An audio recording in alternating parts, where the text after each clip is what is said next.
Muy buenos días. Damos inicio a una nueva sesión de tutoría civil. Hoy comenzaremos a revisar el acto jurídico. El acto jurídico como concepto, de acuerdo a don Víctor Vial del Río, es la manifestación hecha con el propósito de crear, de modificar o extinguir derechos y que produce los efectos queridos por su autor o por las partes, porque el derecho sanciona dicha manifestación de voluntad. Así las cosas, en cuanto a las características del acto jurídico, tenemos que estamos en presencia de una manifestación de voluntad. La manifestación de voluntad debe perseguir un propósito específico. Además de ello, debe señalar por qué razón se producen los efectos jurídicos que emanan de dicha manifestación de voluntad.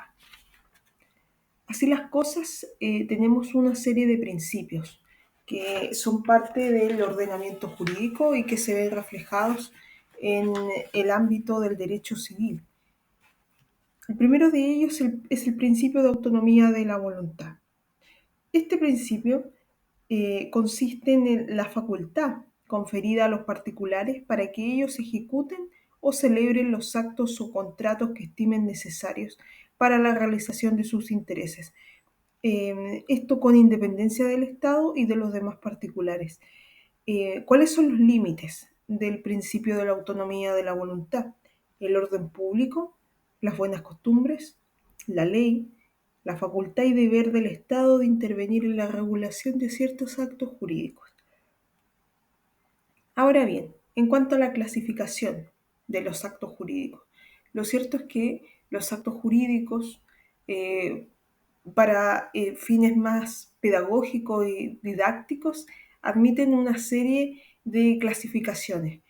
La primera de ellas es atendiendo al número de partes cuya voluntad se requiere para que el acto nazca a la vida del derecho. Aquí podemos distinguir entre actos jurídicos unilaterales y actos jurídicos bilaterales. Los primeros de ellos son aquellos cuyo nacimiento requiere de la manifestación de voluntad de una sola parte, como por ejemplo en el caso del testamento, la oferta, la aceptación. Para la clasificación que ya se indicó, también encontramos los actos jurídicos bilaterales, que son aquellos para cuyo nacimiento se requiere de la manifestación de voluntad de dos partes, como por ejemplo el contrato, la tradición, el matrimonio, entre ellos. Esta clasificación se efectúa atendiendo al número de partes y no al número de personas, ya que una sola parte va a poder estar compuesta por numerosas personas y lo que importa en este caso es que todas ellas puedan formar una sola voluntad, un interés común. Así lo dice además el artículo 1438 del Código Civil. A la vez, la clasificación general que ya se hizo referencia acepta una subclasificación, y esto es entre actos jurídicos simples o complejos y actos jurídicos recepticios o no recepticios.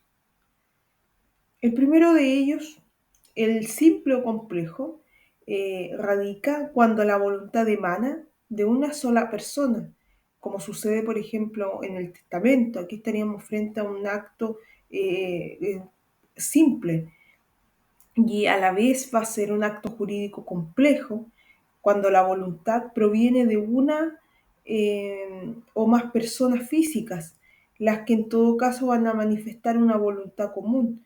Por ejemplo, el reconocimiento de un hijo que se hace por ambos padres en un mismo acto, a razón, por ejemplo, de la celebración de un matrimonio, y se aprovecha además la misma instancia para poder darle el reconocimiento al hijo común. También tenemos la subclasificación de actos jurídicos recepticios o no recepticios. Lo cierto es que el acto jurídico va a ser recepticio cuando para que el acto jurídico produzca plenitud o totalidad en sus efectos requiere de la manifestación de la voluntad de una persona diferente al autor, por ejemplo el testamento, y no va a ser recepticio cuando no se requiere de la voluntad de un tercero para que el acto produzca la totalidad de sus efectos.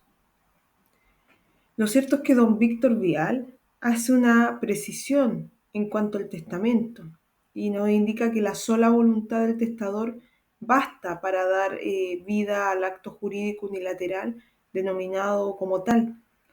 Sin embargo, para que ese acto jurídico produzca la plenitud de sus efectos, va a ser necesario que el heredero testamentario, una vez muerto el causante y abierta la sucesión, manifieste la voluntad de aceptar la herencia. Lo cierto es que también van a recibir nombre de convención, o sea, un acto jurídico bilateral destinado a crear, modificar o extinguir derechos y obligaciones. Esta definición, que comúnmente utilizan como sinónimos los conceptos de contrato y de convención, de hecho los artículos 1437 y 1438 asimilan erróneamente estos dos conceptos. Y lo cierto es que aquí estamos frente a una relación de género a especie. El contrato es una convención cuya finalidad exclusivamente es la de crear derechos y obligaciones. Lo cierto es que todo contrato va a ser una convención, pero no toda convención va a ser un contrato. Avanzando un poco en la clasificación, encontramos que también los actos jurídicos van a poder clasificarse en actos jurídicos propiamente tales y actos jurídicos plurilaterales. La primera orden radica en aquellos cuyo nacimiento se requiere la concurrencia de la voluntad de dos partes con intereses antagónicos, por ejemplo una compraventa, una permuta, y los actos jurídicos de tipo plurilateral son cuando intervienen tres o más partes, por ejemplo en el contrato de sociedad. Su naturaleza jurídica va a obedecer a un acto jurídico bilateral plurilateral. Otro ejemplo también es la de la novación por sustitución de deudor. Es importante tener en cuenta que el acto jurídico bilateral no es lo mismo que el contrato bilateral, ya que siempre se habla de contrato, pero nos estamos refiriendo al acuerdo de voluntades de dos partes y por tanto el contrato va a ser siempre un acto jurídico bilateral. Lo cierto es que en el contrato unilateral una parte se obliga, por ejemplo en el comodato del 1439, y en el contrato bilateral las partes se obligan recíprocamente. Ejemplo, la compraventa.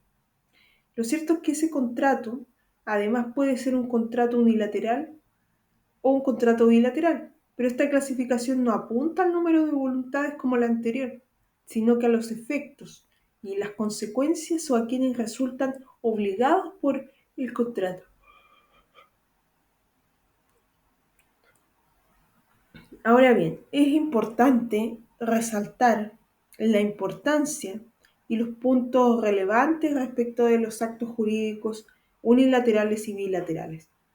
En ambos casos se ha utilizado el concepto de partes y no de personas. La clasificación no está formulada sobre la base de cuántas personas se van a requerir para que nazca un acto jurídico, porque cada parte puede estar integrada por una o por varias personas, tal como se desprende del artículo 1438, parte final,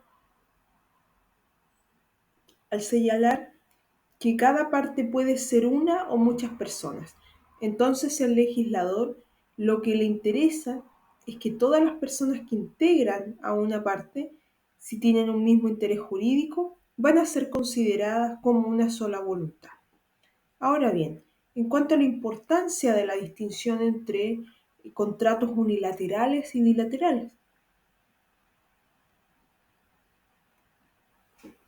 la primera importancia es acerca de la condición resolutoria tácita, la cual se encuentra envuelta en todo contrato bilateral.